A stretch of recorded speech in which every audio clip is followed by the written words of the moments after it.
গভীৰ নিশাৰ হেঁপাহ। গভীৰ নিশা আজিকালি মোৰ প্ৰিয়।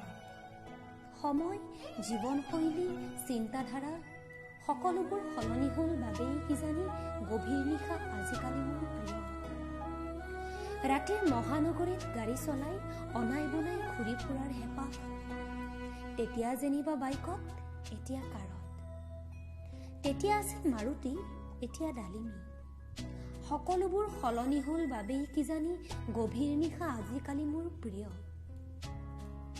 আলফুলৰ হেন কোনো স্থান নাই। পোহৰৰ মৰম অবিহনে আলফুল তেনেই অকলশৰীয়া। ময়ো আলফুলক এৰা বহুদিন হ'ল। সকলোবোৰ সলনি হ'ল বাবেই কিজানি গভীৰ নিশা আজিকালি মোৰ প্ৰিয়। সংগী অবিহনে জীৱন অলিক আছে, এতিয়া নিসংগতাই প্ৰিয় সংগী। সকলোবোৰ সলনি হ'ল বাবেই কিজানি গভীৰ নিশা আজিকালি মোৰ প্ৰিয়।